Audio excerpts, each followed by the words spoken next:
Y hoy estimo y les vamos a proponer algo totalmente diferente a las charlas que veníamos haciendo anteriormente.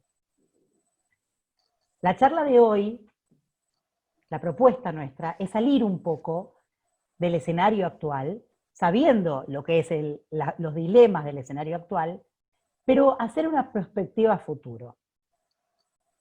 Y ir de acá a 100 años adelante. Poder pensar el mundo y cómo van a ser los efectos del cambio climático y la geopolítica entendida, que es un estudio y disciplina dentro de la ciencia política y las relaciones internacionales, pero entendida justamente con nuevos paradigmas. Porque seguimos viendo la geopolítica con las dinámicas del mundo actual o las dinámicas de un mundo que estamos dejando atrás. Y no vemos que hay variables que están cambiando y que la misma geopolítica tiene que cambiar la forma de mirar el mundo, la forma de mirar los espacios, la forma de mirar la tierra, el aire, el agua. Y por eso, no se asusten, vamos a cambiar la dinámica de hoy y vamos a hablar con el mismo investigador, pero vamos a hacer de cuenta que ese investigador está en el 2120. 100 años más allá. Él es Francisco Túnez, que ahora lo voy a presentar porque obviamente siempre presento a mis invitados. Francisco es licenciado en Ciencia Política y actualmente se especializa y se está especializando mucho en la disciplina de la geopolítica para estudiar los efectos del cambio climático sobre el sistema planetario y el escenario internacional. Francisco es ayudante en Política Exterior Argentina en una cátedra de la facultad y en el Seminario de Análisis de Escenarios Geopolíticos en la Facultad de Ciencias Sociales de la UBA. También es miembro del Observatorio de Defensa y Seguridad del CEPI. Y ahora se los voy a mostrar a él, pero se los voy a mostrar de una forma diferente. Pensando en que hoy, en vez de ser 9 de junio del 2020, el año de partida es 9 de junio del año 2120. Estamos en este momento comunicándonos con Francisco. Esto es un escenario posible. Y estamos comunicándonos con Francisco, que él habita en el 2120 en la tierra de San Martín, llamada Tierra de San Martín, que es lo que actualmente conocemos como la península antártica, según la toponimia argentina. Él está en la ciudad global de Nuevo Buenos Aires, ya que la vieja Buenos Aires quedó bajo el agua, y esta ciudad global de Nuevo Buenos Aires está habitada por ciudadanos de mundos cuyos padres se movilizaron, fueron desplazados por cambio climático tras los desastres del cambio climático en sus diferentes regiones en el 2080. Este es el escenario que les planteamos hoy. Ir 100 años adelante. Este escenario que les va a plantear Francisco es un escenario posible, basado en información científica, de la cual, si no se hace nada hoy para cambiar el orden mundial y una nueva cooperación inteligente basado en la ciencia, con foco en mejorar la calidad de vida humana y cuidar el ambiente para generaciones futuras, hoy este sería el escenario. Francisco, buenas tardes. Hoy es 9 de junio del 2120. Yo sería como la bisnieta de Luciana Micha y queremos saber qué pasó. ¿Qué pasó en estos últimos 100 años, del 2020 al 2120? Que nos cuentes un poco. ¿Estás por ahí? Sí, buenas tardes, Luciana, muchas gracias por la invitación. Bueno, y bienvenidos a todos los oyentes. La idea un poco, complementando la introducción que nos acaba de hacer Luciana, la idea es que estamos en el 2120. Esto es, a ver, les cuento un poquito mostrándoles ya de inicio un mapa. ¿Se ve? Perfecto, ¿se ve ahí el mapa? ¿Sí? Sí, perfecto. Ok, ok. Bueno, este es el mapa en el 2120. Todos los lugares que ven en marrón y en amarillo no son habitables por una cuestión de que aumentó la temperatura a 4 grados y por cuestiones de humedad para el ser humano. Básicamente todas esas regiones del planeta no son habitables. Los que son habitables son los que se ven en verde, que no se ve, pero bueno, al fondo tenemos la península antártica, que es donde estamos posicionados nosotros. ¿Está bien?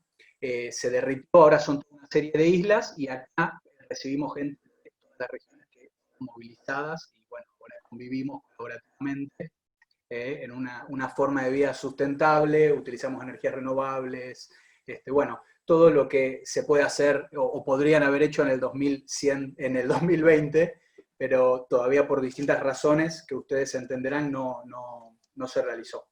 ¿Cuál es la idea de posicionarnos en el 2120 y ver este nuevo mapa del planeta? Que, por cierto, este mapa que ven acá es un modelo basado en lo que están diciendo hoy las ciencias de la Tierra, que desde mi perspectiva como geopolítico tienen, o sea, la política de la Tierra, ¿no? La geopolítica tiene que estar alineada en algún punto con las ciencias de la Tierra, que son las que hoy, y viene anunciando en realidad desde los 70 todas las cuestiones del cambio climático, pero ya hay cada vez más evidencia, y gracias a todo lo que es Big Data y lo que son modelación con inteligencia artificial, Machine Learning, hoy se está como metiendo muchas de los indicadores, informaciones que recibimos desde lo satelital, desde lo oceanográfico, y particularmente desde los polos, o sea, en la Antártida y en el Ártico se hacen muchas de estas investigaciones, y se pueden hacer este tipo de modelos. Este tiene no más de 2 semanas, y me pareció muy interesante mostrarlo porque es algo de que ya se venía hablando, pero no tenemos la visualización. Que lo vamos a combinar con esto, a ver si se pasó el mapa ahí. Sí. Este otro que sería del aumento del nivel del mar, y acá yo les paso a contar muy rápido que con el aumento de la temperatura más, digamos, hoy, como con el aumento de casi llegando a 1 grado por encima de la era preindustrial que estamos viviendo hoy, si se mantiene aumentando con el ritmo que está aumentando hoy, más o menos, para que tengan todos una idea, ya esto sí está modelado para el 2500, tendríamos derretidos los 2 polos. Y eso, particularmente con la Antártida y Groenlandia, implica, según nuevamente, esto lo voy a aclarar todo el tiempo porque son modelos que pueden variar, un más o menos, pero hay que tenerla, digamos, para que tengamos la imagen mental de lo que estamos hablando. Para el 2500, si seguimos como, digamos, con la temperatura aumentando como está aumentando al día de hoy, tendríamos los polos derretidos. Y eso puede implicar entre 60 y 90 metros de aumento del nivel del mar. Aproximadamente el obelisco tiene 60, 70, si no mal recuerdo, eso para que tengan una dimensión los que viven en la actual Buenos Aires. Entonces, teniendo en cuenta esto, estamos, pasó en 2020 al 2030. ¿Está bien? Y eso es un poco lo que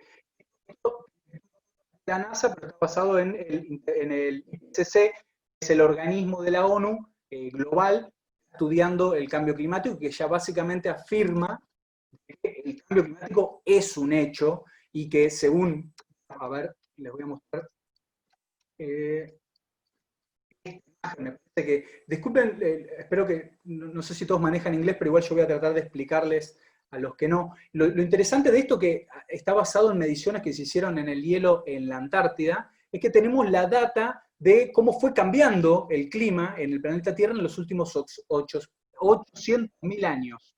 Lo que se puede ver acá, en esta parte del gráfico. Y acá vemos, bueno, lo que plantean muchos negacionistas, que el cambio climático es algo natural. Sí, efectivamente, es algo natural del sistema planetario, ¿no? O sea, el clima siempre fue cambiando. De la era cenozoica hasta el Holoceno, que es la era que está terminando ahora, porque estamos entrando en el Antropoceno, y ahora en un ratito les voy a contar eso. Lo que pueden ver acá es que en los últimos, o sea, esto sería aproximadamente los últimos 100 años, o sea, como de 1958, fíjense cómo el punto más alto que el planeta Tierra ha vivido en esta, digamos, medida de dióxido de carbono en la atmósfera, que es con lo que se mide las temperaturas en distintas épocas, por lo menos lo que la ciencia hasta ahora ha determinado, es esto, ¿no? ¿Se ve mi cursor? Cuando Sí, pero marco. Francisco Farán, No te acerques Sí. a la pantalla, porque Ok. no te acerques a la pantalla porque se corta. Alejate de la Ok, pantalla. ok, perfecto. Bueno, acá ven, este es el pico, digamos, que máximo que vivió el planeta Tierra. Ahora fíjense esto, nosotros, la humanidad, con su forma de vida, con su forma de producción, con la emisión de gases de efecto invernadero, todo prácticamente o sea, el doble de lo que el sistema ha estado acostumbrado a vivir en por lo menos 800.000 años. Es donde uno, con un poco de lógica, ¿no? No hace falta ser un biólogo, oceanógrafo o climatólogo para darse cuenta de que, bueno, si a cualquier sistema le ponemos el doble de fuerza, digamos, en cualquiera de las variables, probablemente va a tener una reacción que va a ser, bueno, es lo que hoy por hoy estamos esperando, o algunos están esperando que se visualice en el planeta, ¿no? Pero ya tenemos, ¿no? Huracanes, las inundaciones, los crecientes los incendios que vimos en el Amazonas, en Australia, parece hace mucho, pero fue a comienzo de año, ¿no? Todos los incendios, está todo relacionado con el cambio climático. Y acá quiero pasar un poco, bueno, la geopolítica de la época actual, ¿no? Y quiénes son los que más generan gases de efecto invernadero y cuáles son las actividades. Esto es lo que más es interesante acá. Bueno, China está en número uno, todavía es 30% de las emisiones de dióxido de carbono específicamente. Ahora, si a China consideramos dos variables, una que primero es la industria de prácticamente el resto del mundo, y segundo, si lo dividimos por cápita, está entre los segundos, digamos, o entre el 8 y el 13, o sea que todos estos quedan primero, ¿está bien? Eso es a tener en cuenta porque si no queda como muy, que China es la causa fundamental, pero habría otros factores a tener en cuenta. Lo que a mí sí me interesa tener en cuenta y marcarles es, fíjense, son todas las actividades que hoy hacen a nuestro estilo de vida las que generan gases de efecto invernadero. Entonces, yo a la primera observación importante, y es que la causa fundamental, el problema, digamos, del cambio climático es un problema de producción y de la forma de vida, del sistema económico que nosotros tenemos hoy. ¿Está bien? Que tenían ustedes en el 2020.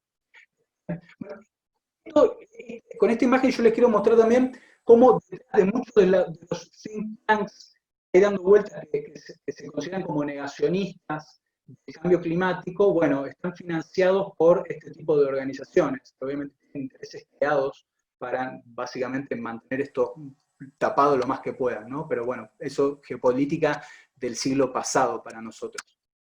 Ahora, esto sí es un factor interesante que tiene que en cuenta la geopolítica, la geopolítica del antropoceno. ¿Cuáles son los límites planetarios?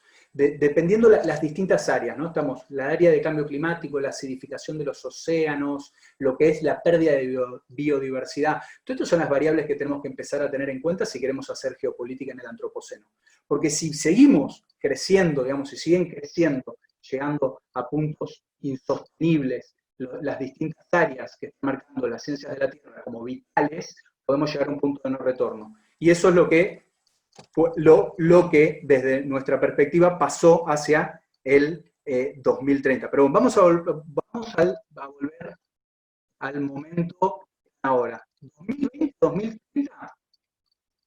es el momento fundamental que tiene la humanidad para el rumbo de la situación. ¿Está bien? O sea, que el viejo orden mundial, que es el actual orden mundial de ustedes, si continúa business as usual, o sea, continúa todo igual, no cambiamos nada en estos 10 años, significa que tenemos el mismo sistema de gobernanza global que ya ha demostrado ser ineficaz e incapaz de enfrentar los crecientes riesgos globales, porque van en contra de los intereses creados, como les mostré recién. Tenemos una corporatocracia, que es un conglomerado de gobiernos y corporaciones que básicamente tienen un objetivo que es maximizar beneficios, generalmente monetarios, financieros, por encima de los costos sociales y ambientales. Y, bueno, un mismo estilo de vida basado en el consumo irrestricto, o sea, sin pensar, básicamente consumir por consumir, sin un diseño real de qué es lo que los seres humanos necesitamos para vivir con una buena calidad de vida. Y a eso le sumamos el crecimiento demográfico que se vuelve exponencial del 2030 al 2050. En este cuadrito que viene acá ven básicamente la deuda planetaria que tenemos. Es cuántas tierras vamos consumiendo. Es interesante, para el 2018, ya habíamos consumido 1.7 tierras. lo cual es interesante. El año pasado había llegado, esta fecha había llegado en junio, o sea, tenemos ahora. Este año, lamentablemente, gracias al COVID, esto puede retrasarse un poquito más, probablemente será en septiembre, en octubre, bueno, habrá que ver, ahí estoy especulando, pero con el bajo, digamos, cómo se bajó el consumo y todo lo que es la producción, probablemente esto se va a ver afectado. Pero lo interesante es esto, ya para el 2018, a la mitad del año ya habíamos consumido los recursos disponibles, ¿no? Y la capacidad que tiene la Tierra de reponer esos recursos. O sea, básicamente están viviendo en un orden mundial que es insostenible en el tiempo. Ahora, llegamos al 2030. El cambio climático ya dejó de ser un riesgo global que, bueno, algunos venían pregonando, algunos teóricos, o las ciencias de la Tierra, y el cambio climático deja de ser un riesgo global, o sea que afecta a algunos países durante mucho tiempo, a pasar a ser un multiplicador de riesgos globales. Es un poco lo que grafica este mapa. Empezamos a ver situaciones de escasez de agua en distintas partes del mundo. Tenemos América del Sur, tenemos el sur de África, tenemos el sudeste asiático, ¿está bien? Después tenemos falta de, o sea, esto genera situaciones en donde se afectan los lugares de producción alimentaria, hay menos acceso a producción alimentaria, y empiezan a haber grandes migraciones de poblaciones porque están básicamente o quedando bajo el agua o no tienen que comer o están en situaciones difíciles, ¿no? Ahora, lo interesante de esto es, el Banco Mundial, que como todos sabemos es un organismo de este orden mundial, plantea como números para el 2050 que el cambio climático podría llevar a que haya entre 50 y 100 millones de migrantes climáticos. Y yo lo tomo esto como los números moderados, porque estamos hablando de una organización del establishment. Pero aún así es elevadísimo el número, si pensamos que el caso de Siria tuvo, y después me corregirá Luciana si me equivoco, pero entre 5 y 6, 8 millones de refugiados, y todos vimos cómo hace 2 años prácticamente recibir a menos de 1 millón de refugiados llevó al colapso, o un sistema, por lo menos era lo que mostraban los medios, a Europa, que es uno de los continentes con mayores recursos, por lo menos monetarios e institucionales del viejo orden mundial ¿no? Entonces, con 5 millones de migrantes que tuvo Siria y que en realidad la gran mayoría fueron recibidas por los países aledaños, estamos hablando de Egipto, Jordania, Turquía, incluso Irak recibió refugiados sirios, y Europa que recibió, yo el número que manejo es que aproximadamente 400.000, no lo tengo actualizado, pero supongamos que fueron 400.000 y su sistema quedó desbordado. Imaginémonos, dentro de 10 años tenemos entre 50 y 100 millones de migrantes climáticos según el Banco Mundial, porque me he cruzado con estudios que hablan de 1.000 millones de migrantes climáticos. O sea, esto es para que tomen dimensión en el 2020 de cuál es el estado de situación real de lo que se viene en los próximos 10 años. Pero bueno, en ese momento no lo vieron, todo siguió igual y llegamos a que el cambio climático se vuelve un multiplicador de riesgos globales. Entonces, ¿qué tenemos ahora? Esto un poquito más adelante. El aumento de temperaturas medias y aire en los océanos, ¿está bien? Eso ya se está viendo. Los cambios en los patrones climatológicos y oceánicos. El derretimiento de los polos y glaciares, esto lleva al aumento del nivel del mar y a inundaciones. El aumento de la frecuencia e intensidad de fenómenos meteorológicos extremos. Acá tenemos las tormentas, huracanes, tifones, monzones. De hecho, las últimas tormentas y huracanes que se vieron desde el espacio, por lo menos el año pasado, no me acuerdo el nombre del huracán, pero desde la Estación Internacional Espacial tuvieron como que hacer el máximo zoom posible hacia arriba para poder sacarle entero al huracán, lo cual es impresionante. O sea, desde el espacio ya no se veían las dimensiones del fenómeno, ¿no? Y después, bueno, tenemos incendios, las olas de calor, con esto marcado con el mapa que les mostraba al comienzo, no es olas de calor y, ay, qué calor hace, me tiro al río, me tiro a la pileta y está todo bien. No, son olas de calor que llevan a la muerte directamente, o sea, generan regiones inhabitables, sequías, desertificaciones y olas polares. Esto es interesante porque uno piensa que todo es calor, pero no, hace 3 años en Chicago hubo una noche en donde se dio que en una sola noche se congeló todo el lago de Michigan y que fue un efecto estilo la película El día después de mañana. Bueno, eso ya está pasando, eso es interesante tenerlo en cuenta. ¿Qué va a pasar del 2030 en adelante? Todo esto se multiplica, se vuelve incontenible, incontrolable, si no están organizados, que es como nos tocó o les tocó vivirlo. Ahora vamos un poquito más adelante. Como no llegaron a comprender que habían entrado en el antropoceno, ¿qué era el antropoceno? Ya lo decían sus geólogos, es una nueva era geológica. ¿Y qué es lo diferente del antropoceno respecto al holoceno? Que el ser humano, la humanidad, se volvió un agente de cambio geológico planetario, digamos, un agente que afecta al sistema planetario. La forma de vida de la humanidad empezó a afectar a todo el planeta. Y cuestiones que por X razones, que según nuestros análisis acá en el 2120, es que estaban tan metidos en los conceptos del orden mundial viejo, que no pudieron ver eso, no pudieron llegar a comprender la importancia que había tomado su forma de vida respecto al planeta Tierra. Algunos lo intentaron generar conciencia al respecto, pero bueno, aparentemente no llegaron a verlos todos. Entonces, al no comprender la dimensión del cambio ambiental global en el que estaban metidos, es que se desencadenó este efecto cascada de retroalimentación positiva, que algunos científicos de su momento lo marcaron, que es básicamente la aceleración del efecto invernadero.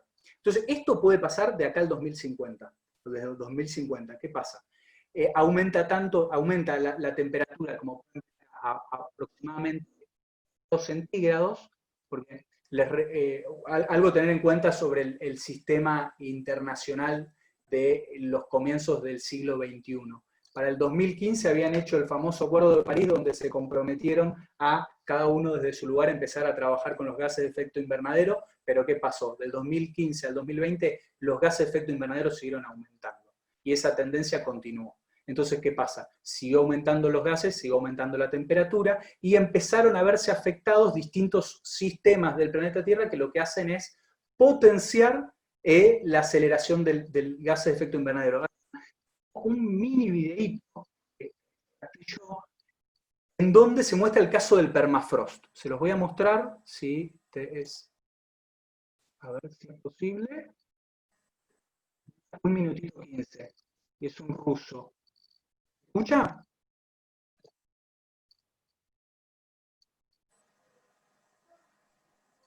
No, no, ¿Se escucha? No se escucha. No se escucha porque creo que tenés los auriculares, pero no importa, seguí. Seguimos entonces, sin la imagen del permafrost. Pero bueno, ahí tienen Buenos Aires con 4 grados centígrados de aumento de temperatura a nivel, digamos, planetario, ¿no? Acá pueden ver Retiro, esta es la zona de Retiro, acá tenemos las Catalinas, bueno, en fin. Eso es una imagen de 4 grados centígrados. Volver a esto, ¿qué es lo que pasa acá? El permafrost, vamos a mostrar este caso que es bastante como paradigmático. El permafrost es tierra congelada y presionada por glaciares durante cientos de miles de años. ¿Qué pasa? Eso se está derritiendo. ¿Y qué pasa eso al derretirse? Empieza toda una actividad química y bacteriológica que desata y emite gases metanos y de dióxido, particularmente metano, a la atmósfera, pero de forma exponenciales. Entonces, esto, en la medida que se derrita, aumenta el efecto invernadero que ya estamos viviendo. Entonces, ¿qué pasa? Acelera el aumento de la temperatura. Y así es como llegamos al 2120, ¿no? Que les estaba mostrando. Esto puede llevar a que estos procesos, estos modelos que hoy dicen de que la Antártida va a estar derretida de acá al 2500, bueno, que eso pase antes, ¿no? O sea, a medida que aumenta más la temperatura, más probable que lleguemos a esa situación.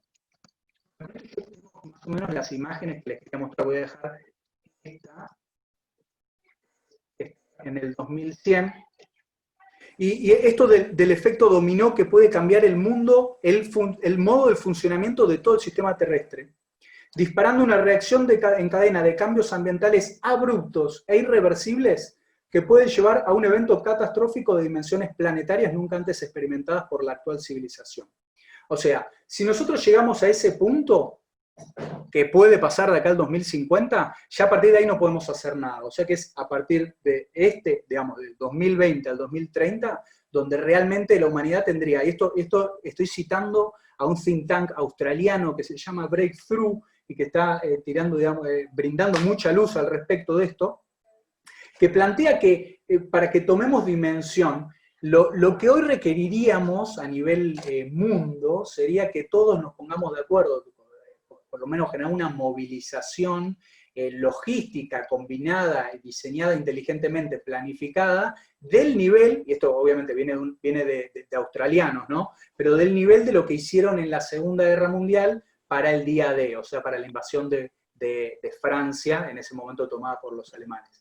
Lo cual me resulta muy interesante tener en cuenta. O sea, si hoy no colaboramos de forma inteligente para enfrentar lo que hoy es un riesgo, lo que hoy es un riesgo global, bueno, en 10 años se nos va a transformar en un multiplicador de riesgos. Y de ahí en adelante podemos llegar a un punto de no retorno e irreversible que básicamente va a cambiar el planeta. Y acá hago una última aclaración y ya por lo menos doy por dada, digamos, el que quiera profundizar o demás, tenemos las preguntas. Hacia este mapa vamos inexorablemente, la cuestión es el tiempo, la velocidad del tiempo. Y la otra cuestión importante es cuánto sufrimiento humano podemos ahorrar haciendo las cosas de forma inteligente, diseñadas, pensadas. Eso es lo vital. Si no hacemos nada, bueno, y va a generar eso, básicamente, mucho sufrimiento humano, ¿no? Y podemos llegar al nivel de un riesgo existencial, ¿no? En donde la humanidad quede confinada a vivir en algunas partes del planeta. Bueno, la demografía, bueno, es inmanejable cuántos quedarían, ¿no? Pero estaríamos muy cerca de lo que también puede ser una sexta extinción, digamos, masiva dentro del mundo, que el planeta Tierra ha vivido varias en el transcurso de su historia planetaria, pero bueno, nunca una generada o acelerada por una de sus especies, en este caso nosotros. Por eso lo importante de todo esto no es quedarse en un cuadro catastrófico, sino asumir la responsabilidad que tenemos como seres pensantes, que hoy podemos empezar a decir, bueno, che, hasta hoy nos organizamos de esta manera, nos sirvió, para bien, para mal, nos sirvió, acá llegamos.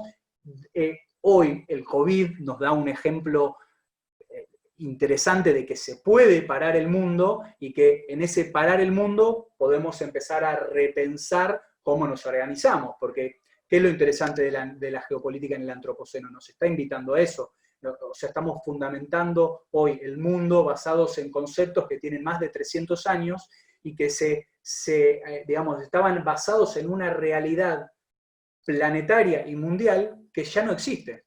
O sea, esa realidad, por lo menos en lo planetario, ya está cambiando. O sea, entonces nosotros, ¿qué capacidad de adaptación tenemos como seres pensantes para ir adelantándonos a estas situaciones? Esa es un poco la conclusión de lo que queríamos, o más que conclusión, reflexión que queríamos traer hoy.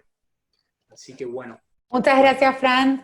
Era muy interesante lo que mencionabas, y bueno, una de las cosas que está hoy en boga es la cuestión de, sobre todo no tanto con la pandemia, pero con el aislamiento forzado en muchas ciudades del mundo, se veía como un efecto positivo de este aislamiento, el impacto que tenía en el medio ambiente, o digamos, sobre todo en el impacto de, al tener fábricas cerradas por un tiempo, por este aislamiento, dejaban de producir contaminación.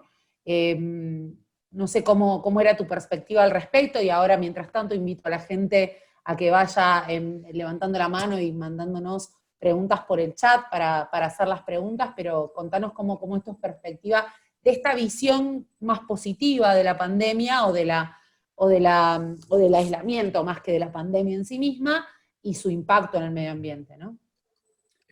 Muy bueno, Joana. Sí, un poco lo que conté recién con respecto a la deuda ambiental, digamos, la deuda con respecto a los recursos, al consumo de recursos y la capacidad que tiene la Tierra de reponer esos recursos naturales. Que como vimos, en el 2018, según la organización que lo está midiendo todos los años, llegamos a agosto, ¿no? O sea, para el mes de agosto, ya con nuestra forma de vida, habíamos consumido 1.7 tierras, lo cual, o sea, ya de por sí tendría que ponernos a todos la luz en rojo y decir, che, que estamos siendo insostenibles en esta forma de vida. Ahora, con el COVID, esto va a haber que ver de acá a fin de año cómo es, pero ¿qué pasó con el COVID? Como bajó toda la producción, se vieron, yo supongo que deben haber visto las imágenes particularmente de China y de Europa, o cómo bajaron el movimiento de transporte a nivel aviones y demás. Uno cuando ve las imágenes de eso es impresionante, como si, wow, mirá como en 2 meses bajó. También todos estos videos que se compartieron y viralizaron de que, no sé, delfines en Venecia, venados en, bueno, en fin, animalitos apareciendo en distintos lugares que normalmente habían desaparecido. Para mí es un llamamiento, digamos, del sistema planetario que nos está diciendo, che, miren, ustedes se calman un poco y nosotros aparecemos, ¿no? Yo por lo menos lo veo desde un lado positivo, decir, bueno, fíjense, el sistema planetario está vivo, sí, ahí, ¿no? A pesar de nosotros. Lo que nosotros tenemos que hacer es, bueno, ver que podemos parar el carro, podemos parar la forma de producción, de vida, de cómo estamos organizados, y repensarlo todo, porque en definitiva eso es lo que, todo este riesgo se vuelve una gran oportunidad. O sea que es la oportunidad de la evolución del orden mundial hacia algo sustentable, algo sostenible, algo donde podamos vivir bien nosotros y las generaciones futuras, ¿no? Que me parece que de eso se trata todo. Sí, totalmente. Teníamos acá en el chat algunas preguntas. Le vamos a dar la palabra primero a... tenemos aquí a nuestro coordinador del Observatorio de Defensa y Seguridad. Damián, ¿estás por allí? ¿Cómo te va, Franz? ¿Qué tal? Mira, la Un pregunta gusto. era, ¿cómo ves que en la Argentina convivan los nuevos y viejos conceptos de la geopolítica? Por un lado es la sede del Tratado Antártico, y después se dice que la guerra de Malvinas es la primera guerra por los recursos de la Antártida, ¿no? ¿Cómo nos coloca en el mapa ese hecho? Reformulame la pregunta, Damián, porfa. Vos hablabas de los nuevos y los viejos conceptos de la geopolítica. Sí, Primero, Buenos Aires es la sede del Tratado Antártico, que dice que la Antártida tiene que ser usada con fines pacíficos. Y después se suele decir que la guerra de Malvinas en sí es la primera guerra por los recursos de la Antártida. ¿Cómo ves esos dos hechos en sí? ¿Cómo nos colocan en el mapa del cambio climático? ¿Cómo nos coloca a nosotros como Argentina o como pensadores? Claro, como que se den las dos opciones acá mismo en la parte del hemisferio, ¿no? Y mira, a ver, primero, Buenos Aires es sede de la Secretaría del Tratado Antártico, eso es un organismo internacional, digamos, un organismo internacional, no es argentino, ¿no? Eso es un punto. Uh-huh. Y después, bueno, sí, Malvinas, desde mi perspectiva, sí es fundamental para el Reino Unido, porque es la puerta de entrada a la Antártida, eso está clarísimo. De hecho, sí, o sea, desde mi perspectiva, por eso es que la defendieron. Porque, a ver, les cuento un poquito. Mi tesis de grado de licenciado en Ciencia Política fue Geopolítica Antártica en el siglo XXI, ¿no? Que de ahí surge un poco toda esta investigación. Y yo ahí estudiando, obviamente, qué es lo que piensa el Reino Unido al respecto de la Antártida, me llamó muchísimo, poderosamente la atención, en la cantidad de recursos que ellos aplican al estudio del cambio climático. Y ahí es cuando me saltaron dos lucecitas. Una es, o ellos están poniendo el cambio climático como narrativa internacional porque les es favorable por algo, o realmente están pensando en largo plazo y quieren ver cuáles son los efectos del cambio climático porque va a afectar al planeta. Hoy me vuelco más por esa segunda. Hay estados como el Reino Unido, los rusos seguro que también, los chinos deben ser conscientes también que dentro de 100 años toda su región productiva quedaría bajo del agua. O sea, ¿cómo lo pensarán los chinos? Y los chinos son los que más estrategias están llevando hacia la Antártida, ¿eh? O sea, hay que tener en cuenta eso. O sea, todos estos actores saben que la Antártida se va a derretir y va a ser un territorio, un continente virgen, productivo, o sea, donde se puede arar la tierra, y que muchas de las regiones del planeta donde hoy se produce alimento van a dejar de producir. ¿Lo saben? ¿No lo saben? ¿Nosotros lo estamos integrando o no lo estamos integrando como Argentina? Ahí. No sé si con eso más o menos te contesto. No, está bien. Sabía que era tu tesis. Por eso.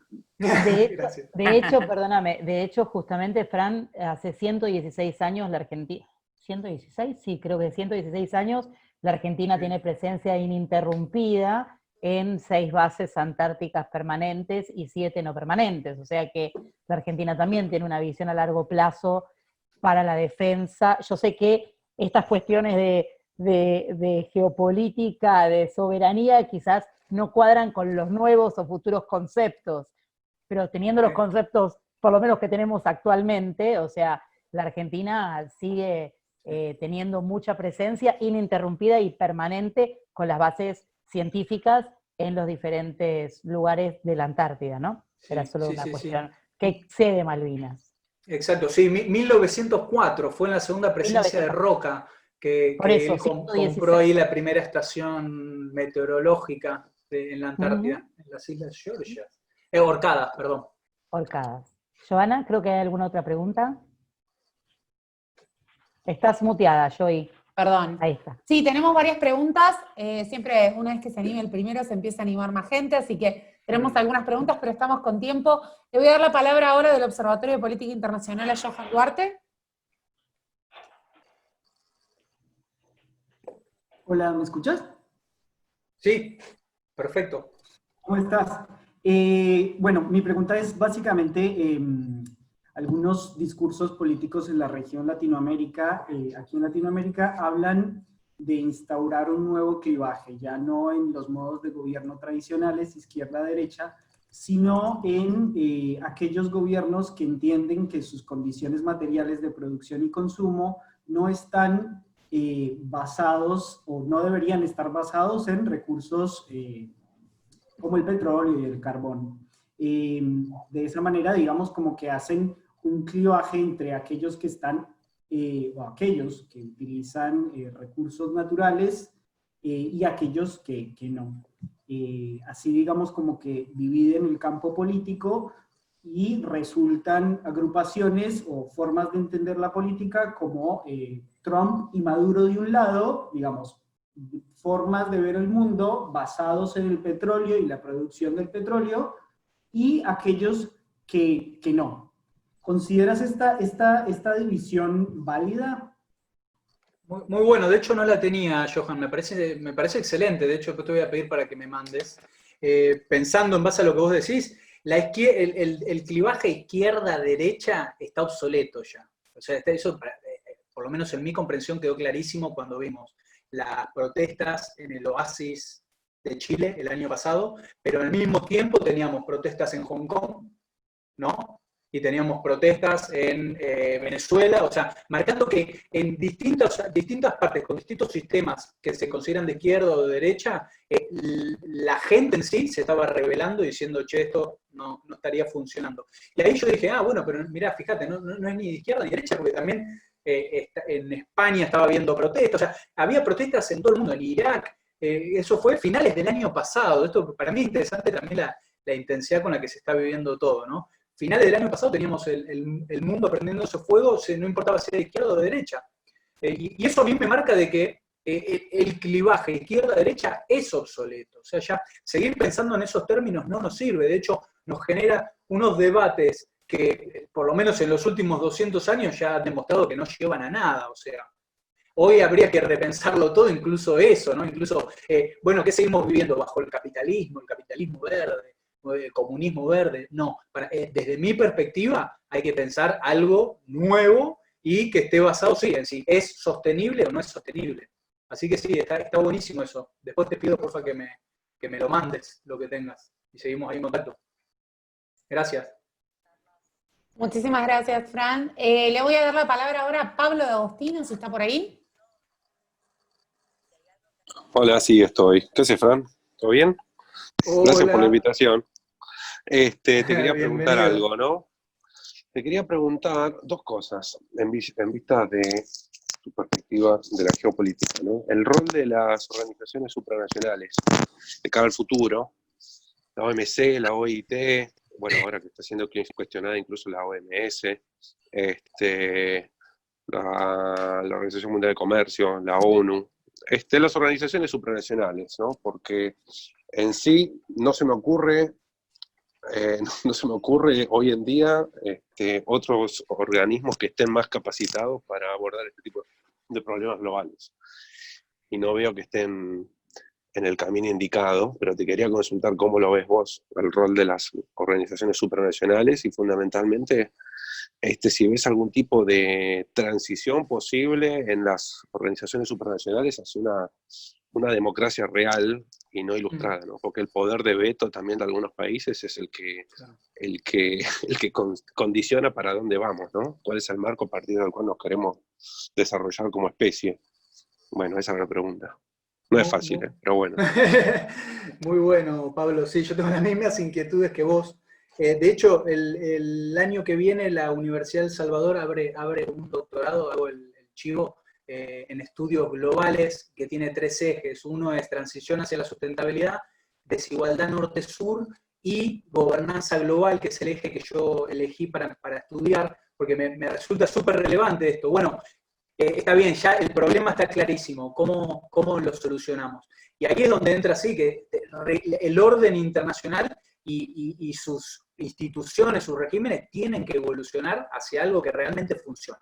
Yo, mientras vos me hacías la pregunta, agarré un paper que tengo acá, que es de Challenge, o sea, los desafíos del antropoceno, desde la política ambiental internacional hacia la gobernanza global. Es un artículo de Matías Franchini y Eduardo Viola, brasileños ellos, si no me equivoco, y es muy interesante porque hacen, en una parte te muestran toda una tabla con todos los principales regímenes internacionales, desde los 70 a hoy, en donde entran los de cambio climático, los dividen en cambio climático, biodiversidad, capa de ozono, usos de la tierra y contaminación química, y dividieron ahí en base, bueno, la Convención de Cambio Climático de la ONU, el Protocolo de Kioto 1 y 2, o sea, 97-2012, y el Acuerdo de París, etcétera, etcétera, etcétera.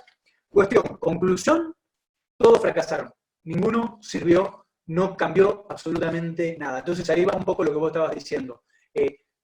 Los organismos a nivel supranacional tienen que evolucionar hacia un sistema de gobernanza realmente democrático que represente a las diferentes naciones del mundo y que esté basado en ciencia. O sea, para mí es fundamental eso, que miramos cuáles son los problemas que ya estamos, digamos, que se están evidenciando y cómo le podemos encontrar una solución. Y a esto hago un doble clic, obviamente lo tocamos por arriba, pero lo interesante es que cuando uno empieza a ver todos los problemas que hoy nos aquejan como humanidad, ya tienen soluciones pensadas o sea, hay soluciones pensadas hace 150 años. Si uno se pone a ver, por ejemplo, el trabajo de Nikola Tesla, para dar un ejemplo, hay soluciones en todo lo energético, en la alimentación, en lo que es transporte, en lo que es forma de housing, de viviendas, o sea, todas las soluciones ya están. Es cuestión de que nos organicemos y veamos cómo llevarlas adelante de forma, o sea, porque para mí cambiar el foco de la economía hoy está basado en que vivimos en un planeta de recursos finitos y que básicamente tenemos que, o sea, para resumirlo mucho, ¿no? Pero la visión que domina hoy la geopolítica tradicional, o así llamada realista, pero para mí no es tan realista porque está alejada de la realidad, es, bueno, supervivencia. O sea, lo básico de instintivo del ser humano es, bueno, yo necesito ese charquito de agua para sobrevivir. Y en base a esa lucha estamos viviendo ahora, y Tucídides 2500 años más o menos pensaba lo mismo, y 2500 años atrás nos vamos lo mismo, y estamos igual. O sea, tenemos los mismos pensamientos que Tucídides, y eso me parece algo interesante a decir, che, ¿no sería momento de que evolucionemos en el pensamiento? Digo, la colaboración basada en la ciencia, en beneficio de todos, porque lo interesante es que si aplicásemos estas soluciones, hoy toda la humanidad podría vivir una calidad de vida mejor que la de las élites actuales. ¿Está bien? Porque las élites actuales podrán tener una calidad de vida en lo material muy buena, pero si tenés que tener todo amurallado y con metralladoras automáticas para poder estar tranquilo, no sé qué tan feliz realmente vivís, ¿no? Entonces digo, podríamos vivir hoy mejor que las élites actuales si quisiéramos. O sea, y eso es un hecho, eso digamos, tecnológicamente hoy lo podríamos realizar. Es una cuestión de visión política, o sea, de visión de largo plazo. Así que, Pablo, no sé si te contesté, pero bueno, tenemos la misma inquietud. Para mí sí, los estados, igual los actores actuales a nivel internacional tienen un rol fundamental a jugar en todo esto. O sea, pienso que, por ejemplo, Argentina podría ser un actor que empiece a pregonar este tipo de visión. De hecho, le conviene, ¿no?, la cooperación internacional, ir por el lado de lo que hoy llaman el poder blando, que es el conocimiento, el desarrollo tecnológico, el desarrollo científico, que en mi perspectiva no tiene nada de blando, es lo más importante que tenemos, digamos, como humanidad. Es mucho más importante que estar poniendo plata para meterle láseres a los satélites, o sea, para mí es eso, es como estamos jugando con láseres en satélites con la mentalidad de simios de hace 3000 años, o podemos empezar a ser seres humanos y estar pensando de acá en 200 años, estar terraformando Marte. Es una decisión de nosotros, ¿no? Al fin y al cabo. Bueno, espero haberte respondido, Pablo. Fran, muchas gracias, Fran. Tengo acá una pregunta en el chat de Sol Ugalde, que no le funciona el micrófono, te la voy a leer yo para hacérsela a Sol. Ella nos decía que debido a la crisis que presentó el COVID-19 en este último tiempo, países como Estados Unidos y China decidieron priorizar la economía antes de replantearse y repensar la geopolítica. Entonces ella lo que pregunta es, ¿qué escenario crees que dejará esta decisión de poner a un lado las políticas de cambio climático? ¿Cómo crees que esta decisión afecta a los países que sí deciden replantearse la geopolítica y buscar soluciones a partir de esta pandemia? ¿Y qué soluciones pueden proponer estos países a las organizaciones no gubernamentales para afrontar la crisis climática futura? Son como 3 preguntas. Podemos empezar. Pero podemos resumir en una. Sí, claro, yo no. Cumplo con leer y no editarla. No manejo en sí qué es lo que. De hecho, hoy por hoy, creo que es como reapresurado decir, bueno, qué es lo que los países van a realmente hacer, ¿no? Porque, por ejemplo, más en países como Estados Unidos y China, que hay muchos grises. Porque, por ejemplo, algo que planteo yo generalmente en mis conferencias, en Estados Unidos tenemos un gobierno como el de Trump, que es negacionista. O sea, Trump es abiertamente negacionista del cambio climático, lo ha manifestado, lo manifiesta constantemente, ¿no? Y de hecho ha bajado presupuesto y demás. Pero, paradójicamente, tenés organismos y centros de estudio, para dar un ejemplo, la NASA, por ejemplo, que son de los que mejores insumos producen a nivel científico hoy para entender qué es lo que está pasando con el cambio climático.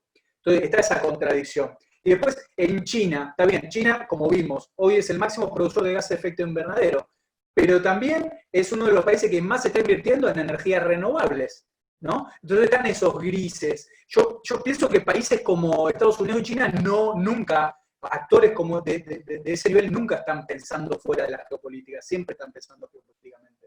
O sea, esa sería mi respuesta. Hay que ver qué es lo que dice, lo que ella leyó con respecto a lo de la economía, si van porque en definitiva la economía no es el problema hoy es que vivimos en una economía que está disociada, o sea, está la economía real y está la economía financiera, la monetaria. Y es esa, la economía monetaria, la que está disociada de la realidad y la que está llevando a la insostenibilidad del sistema en general, ¿no? Me parece que ahí es donde hay que poner un poco el foco, cómo se reformula esa realidad. Lo financiero, digamos que está basado en la especulación, en los intereses, en la deuda, en todas cuestiones que no producen nada positivo a nivel planetario ni a nivel mundial, o sea, no suman para nada, pero bueno, están ahí y aparte gobiernan el orden mundial. Entonces, bueno, conecto un poco con la pregunta de Pablo. Si hoy siguen gobernando las finanzas y la corporatocracia, que el único fin es generar más finanzas, que lo único que es número, más deuda, más billete, básicamente hablando lisillano, que no tiene nada que ver con lo que está pasando realmente en el planeta. Entonces, hasta que la economía esa financiera desaparezca o evolucione y nos aboquemos a la economía real, la basada en los recursos naturales y en las capacidades técnicas que tiene la humanidad, estamos haciendo agua, digamos. Estamos perdiendo el tiempo. O sea, por eso, en este sentido, y también lo vuelvo a conectar con las preguntas anteriores, todo por ejemplo, brindar las soluciones a través de los fondos verdes y demás, que yo te planto tantos árboles y vos me das tanta plata y con eso generamos, para mí son curitas que no sé si van a servir mucho. O sea, es mejor que nada, pero no dejan de ser curitas, digamos. Estamos como tratando de resolver el problema con los pensamientos que generaron el mismo problema, ¿no? Por eso toda esta idea de tenemos que repensarlo todo. Muchísimas gracias, Fran. Tengo un par de preguntas más Vamos a pedirle a la gente que tenía varias preguntas que elija una para que podamos meter todas las preguntas. Nos quedan las últimas 3 preguntas. Le voy a dar la palabra a Eduardo Ganó, si está por ahí. Acá estoy. Gracias. Buenas noches. ¿Qué tal, Francisco? ¿Cómo te va? Un gusto escucharte. Buenas noches, Gracias por la invitación. Eduardo. ¿Cómo andas? Qué Ya nos gusto, conocemos. qué gusto que estés Hablado, presente. Un placer Vos escucharte. me vas a matar, Sí. Eduardo. No. Quiero que te luzcas, por eso te voy a hacer la pregunta. No, básicamente es el gran desafío acá para los argentinos que escuchamos tu clase es ¿qué hacemos nosotros? Más allá de juntar las botellitas, los plásticos y tirar los reciclables en el lugar que corresponde. Porque presiento que tenemos varios desafíos que controlar y nosotros hemos empezado por algunos. ¿Qué opinás? ¿Cuál sería el desafío para la Argentina hoy? Sería la pregunta. O sea, ¿qué podemos Claro, por hacer ejemplo, ¿no? como La Argentina? demografía, las Sí. costas, la producción ante el cambio de Bueno, clima. está muy ¿Por dónde buena, empezamos? Eduardo, gracias. En mi pensamiento, Argentina está en una posición estratégica. O sea, estamos como en un momento en donde que si nosotros hacemos las cosas bien, podemos ser punta de lanza en esa transformación del orden mundial. En el sentido de que tenemos, digamos, más o menos, hay una gran desigualdad y eso hay que trabajarlo, ¿no? Los problemas de la pobreza, el hecho de que tengamos la capacidad de alimentar a 400 millones de personas y haya argentinos que se mueran de hambre, a mí me parece como, la palabra es estúpido, si me disculpen el no academicismo, pero es obsoleto, es tonto que vivamos así, pero bueno, todo eso se podría mejorar aplicando 2 cuestiones, la tecnificación, o sea, aplicar la tecnología y los conocimientos, digamos, los conocimientos técnicos que Argentina tiene un desarrollo humano comparativamente con otras regiones del mundo increíble. O sea, nosotros tenemos, levantás una piedra y te encontraste un ingeniero, te encontrás un geólogo, te encontrás arquitectas, ingenieras en todos los tipos. O sea, ¿por qué no ponemos toda esa materia gris a pensar estratégicamente? Teniendo en cuenta todas estas variables, todo esto que ya sabemos que va a pasar, ¿no? ¿Y para qué? Por ejemplo, bueno, somos un país productor de alimentos, produzcamos muchos alimentos sin todo lo que hoy se utiliza transgénico, destructivo, digamos, del planeta, lo hagamos de forma agroecológica, inteligente, produzcamos mucho y alimentemos a más de 400 millones de personas. Digo, si hoy, sin tecnificación y sin un diseño inteligente de todas nuestras bioregiones, desde la Patagonia austral hasta el norte, ¿no? Pusiésemos a nuestros ingenieros agrónomos a diseñar ahí, bueno, para que produzcamos lo mejor en calidad orgánica, alimenticia, nutricional, de productos, y ahí ¿qué tenemos? Tenemos una herramienta de poder increíble si el mundo necesita alimentación, ¿no? Por ejemplo, es una forma de poder nuevamente blando que podríamos aprovechar muchísimo. Y después lo otro es, ya sabemos de que de acá a 10 o 30 años va a haber una gran cantidad de migrantes climáticos.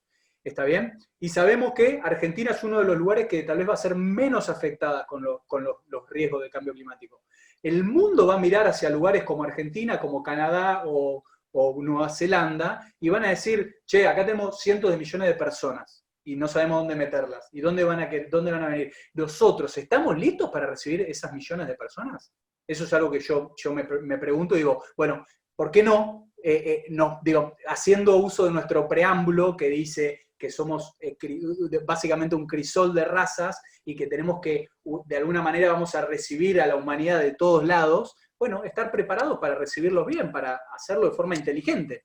Digo, tenemos una hermosa Patagonia despoblada que la podríamos poblar también de forma inteligente, no que queden todos conglomerados acá en Buenos Aires y sus alrededores, ¿no? Digo, esas son cosas que me parece que si tomamos la posta y empezamos a trabajar hoy, el siglo XXI va a encontrar a Argentina siendo muy grande en el escenario internacional y siendo punta de lanza de un nuevo orden mundial, pero nuevo de en serio, ¿no? El viejo orden mundial camuflado, sino un nuevo orden mundial, nuevos pensamientos, una nueva concepción de hacer política, en donde la colaboración ya no es, sos débil, no, la colaboración es sos inteligente, y estás pensando en el largo plazo. Básicamente esa, no sé si te respondo, Eduardo, pero es la visión que tengo al respecto. No, sería un buen momento para pensar que el centro de gravedad de la jurisdicción argentina está en Ushuaia, ¿no? Sí. Bueno, es parte de lo que planteé en mi tesis. La Antártida digamos, o sea, la Antártida hoy es importante geopolíticamente, con los viejos términos de geopolítica, pero en la medida que vamos transitando el siglo XXI y hacia adelante, va a ser cada vez más importante. ¿Por qué? Está derritiendo y tenemos un continente virgen. Es tan simple como eso. O sea, es cada vez más importante. Y sí, Ushuaia es fundamental. Pensando en términos de soberanía tradicional, sí, pasa a ser el centro de Argentina, Ushuaia, ¿no? Gracias, Francisco. Un placer. Muchas gracias. Gracias a Juan. vos, Eduardo. Las últimas dos preguntas, tenemos una del Observatorio de Asuntos Humanitarios a Ricardo Benítez, le voy a dar la palabra. Y finalmente, para que se prepare, la última pregunta va a ser para Hernán Rubio, así la tiene presente una vez que termine Ricardo. ¿Puedo? Adelante. Ahí mutaste. Ahí está, Ricardo. Ahí A ver está. ahora. Ah, listo. Gracias. ¿Me escuchan? Sí, perfecto. Bien. Bueno, Franz, increíble la presentación, muy buena. Un poco ya estabas respondiendo la pregunta con la pregunta anterior, pero la voy a reformular un poco, porque te quería preguntar sobre, en principio, las proyecciones de refugiados climáticos demuestran una fuerte tendencia centrípeta desde el Ecuador hacia los polos. O sea, es como que todo el mundo de México va a América, al hemisferio norte, de Sahara van hacia Europa, pero también les tendría que afectar a ellos. Y un poco la pregunta era, en sí, si no puede haber un movimiento a la inversa. Lo respondiste diciendo, bueno, la Argentina o Nueva Zelanda se pueden convertir en centros de recepción de nuevos refugiados climáticos. Y la otra cuestión que te quería preguntar era, bueno, mencionaste que la agricultura y la silvicultura, o sea, los alimentos son en realidad el segundo elemento que más contamina a nivel general cambio climático.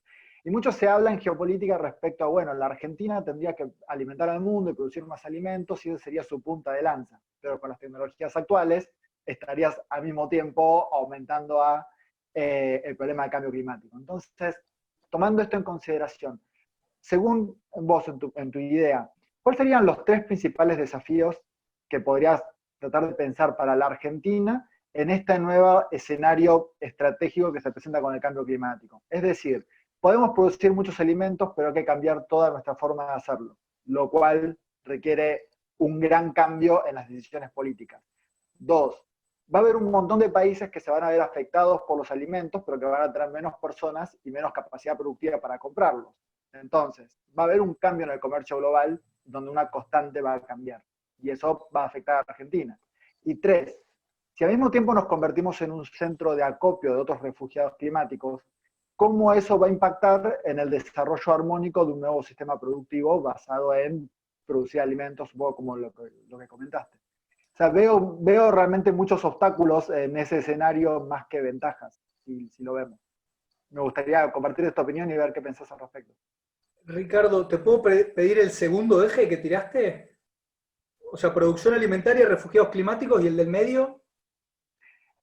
O sea, cómo en efecto, o sea, ante estos obstáculos, ante estas cuestiones, ¿sí? Vamos a poder enfrentar, o sea, este cambio. Es decir, va a haber, el comercio internacional va a quedar afectado por el cambio climático. Entonces, Sí, ¿cómo vas a sí. producir un montón de alimentos si no hay nadie que te los compre? Por decirlo de algún modo. O no va a haber el mismo sistema en el cual venderlos. Es un poco por ese lado. Respecto a lo de la producción alimentaria, se vuelve negativa, digamos, emisora de gases de efecto invernadero en los modelos intensivos que tenemos actualmente, pero hay modelos que podrían aplicarse, por eso hablé de la agroecología, que no son, digamos, que se puede producir en cantidad sin el hecho de estar contaminando como se contamina hoy, ¿no? Por ejemplo, todo lo que es la producción particularmente de carnes, es uno de los grandes emisores de gases de efecto invernadero, pero porque se hacen de una forma que, o sea, cuando uno hace doble clic sobre el tema es totalmente inhumano, ¿no? Y eso podría cambiarse a través de la agroecología. Yo no soy experto en el tema, lo toco de oído a partir de amigos que sí están en la cuestión, y sé que con un diseño, por ejemplo, agroecológico, hay distintas herramientas, ¿no? Está la agroecología, está la permacultura, y hay una serie de herramientas que ya existen, que podrían, por ejemplo, vos me preguntás, ¿qué podría hacer yo? ¿Qué propondría hacer respecto a la alimentación? Sería, juntemos a todos los que saben de todas estas cuestiones en un congreso y que diseñen científicamente los modelos productivos más eficientes, efectivos y alineados con la capacidad de carga de la Tierra para nuestras distintas bioregiones. Y produzcamos variado, ¿no? O sea, no va a ser lo mismo lo que producimos en Tierra del Fuego que lo que producimos en Jujuy, obviamente, en cada una de las regiones, o lo que producimos en el mar argentino. Y todo se puede hacer de forma sostenible. O sea, hoy generalmente la intensidad es lo que genera la contaminación, porque hoy lo que se busca, el fin en sí, detrás de todo esto, de todas las áreas estratégicas hoy, es la que planteé durante la charla: maximizar beneficios monetarios. Punto. Ese es el objetivo que hay detrás de todo. Y detrás del comercio internacional también. O sea, no hay otra lógica, no hay otro pensamiento que guíe. Entonces, yo digo, a ver, corramos ese pensamiento, dejemos de pensar en términos monetarios y pensemos en cómo nos alimentamos todos de forma sana, con grandes nutrientes, y que sin destruir la tierra, o sea, ¿qué es lo que resumo en forma inteligente? ¿Cómo lo hacemos de forma inteligente? Sostenible. Entonces, eso se aplica a los tres ejes que vos me estás diciendo. Tanto lo que es lo alimentario, el comercio es parte de la humanidad, va a seguir existiendo. Tal vez lo que hay que cambiar un poco es como la transacción, ¿no? Y todo lo que implica el sistema monetario y cómo funciona el sistema monetario, que eso es otro tema, ¿no? Habría que ver bien por qué el sistema monetario genera las desigualdades que genera, por qué le es funcional, por qué el motor del sistema monetario suele ser la guerra, o sea, la gran desproducción del sistema industrial militar, todo lo que eso genera a nivel de trillones de dólares, o por qué el sistema monetario también se maneja bajo sus mercados negros, o sea, los mercados que más mueven dinero, ¿cuáles son? 1, armas. 2, narcotráfico, y 3, trata de blancas, que está ahí en el 3 y el 4, están trata de blancas y cuestiones arqueológicas, ¿no? O sea, muy loco, pero bueno, todo eso está detrás del sistema monetario. Y sí, bueno, sigue funcionando ese sistema, nos es funcional. Para mí es autodestructivo y no para mí, o sea, si seguimos en este curso de acción, lo vamos a comprobar todo, digamos. La cuestión es cuán antes lo podemos ver, ahí es donde es un desafío. Si lo vemos la cantidad suficiente de gente o los que están en posiciones que pueden generar cambio, mejor. Y respecto a los refugiados, ¿cómo recibirlos nosotros en Argentina? Y ahí ya entra también pensar toda la cuestión de la infraestructura crítica en Argentina. La cuestión de la energía, la cuestión del transporte y toda la que es la infraestructura de transporte, y la urbanización, que son todas áreas estratégicas en donde nosotros podríamos desarrollarnos, nuevamente aplicando tecnología, aplicando la capacidad técnica ya vigente, o sea que ya tenemos, y potenciándola. Ahora, si vos me haces o sea, volviendo a esto, me gustó de los 3 principales desafíos, el principal desafío, el verdadero y principal desafío, está en la reeducación, en la educación, o sea, en la parte en cómo vemos y percibimos, cómo vemos y nos percibimos a nosotros mismos, cada uno individualmente, o sea, como ser humano, a nosotros como comunidad, o sea, como nación argentina, y al mundo, a la humanidad. Y eso implica todo un nuevo sistema educativo. El sistema educativo actual ya también es obsoleto. Entonces, si nosotros estableciéramos un nuevo sistema educativo de esta forma integral, ¿no? Con visión de largo plazo, probablemente en 10 años tenemos seres de 15 años, hoy se ve un poco, ¿no? Por suerte se ve que hay los chicos de 15 años, yo hablo de estas cuestiones con pibes de 15, 16 años, y no hay que explicarles nada, no hay que explicarles que el sistema monetario no funciona, es como que ya automáticamente lo entendieron, y ya ellos están pensando en lo que se viene, y eso es interesantísimo de observar, porque hay como un proceso, digamos, de evolución intergeneracional. Ahora, los que hoy manejan la batuta de las instituciones no son las Greta Thunberg y los pibes de 15 años de hoy. Entonces, ¿cómo hacemos nosotros para, bueno, hacer el puente entre ellos que ya tienen el chip un poco cambiado y, bueno, este orden mundial que está colapsando, se está derrumbando, ¿no? Fran, muchas gracias. Vamos a pasarle la palabra a Hernán Rubio, así cerramos con la pregunta de Hernán. Sí, ¿qué tal, Fran? ¿Cómo estás? Bueno, un poco tomando lo que vos estabas diciendo en los últimos conceptos, digamos, si lo que mueve el mundo es el dinero, la generación de dinero y más acumulación de capitales y el poder, digamos, eso ha regido creo que desde siempre de la historia de la humanidad, ha sido el norte, y bueno, eso nos ha llevado a esta situación como estamos. Así que a no ser que haya, como vos también decías, un cambio generacional, y un cambio generacional de los líderes, ¿no? Que puedan tener otro orden de prioridades. Yo no veo que esto se pueda dar en el corto plazo y con el mediano plazo, digamos. O sea, estamos hablando del poco tiempo, digamos, que las evidencias científicas están demostrando, y que, a no ser que sea obvio el colapso que vos estás planteando, no se van a tomar medidas. Estamos viendo una guerra comercial entre Estados Unidos y China, y siempre es lo mismo, siempre es dinero y siempre es poder, y no es ecología, sustentabilidad y recursos para los que menos tienen, ¿no? Es un juego complicadísimo. Sí, Hernán, es complicado. Estamos como en una dicotomía, pero es verdad, necesitamos líderes con visión de largo plazo real y comprometidos con esto.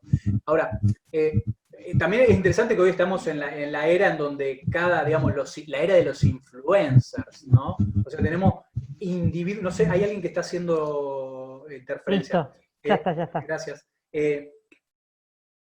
Hoy, esto de los influencers me parece interesante tener en cuenta, ¿no? De que por ejemplo, Greta, vamos a dar un ejemplo bien asociado a la cuestión del cambio climático, más allá de las posiciones que cada uno puede tener, pero Greta se hizo ultra famosa, digamos, y hoy la conoce todo el mundo, y hay gente que la escucha, digamos, que es formadora de opinión, haciendo, digamos, básicamente ella hizo, bueno, lo que hizo que es meritorio, eso de dejar de ir al colegio y ponerse enfrente del Parlamento todos los días hasta que básicamente llamó la atención. Más allá, bueno, no voy a entrar en el detalle de si hay hilos detrás y demás, pero la cuestión es los influencers. O sea, hoy los individuos pueden hacer una diferencia.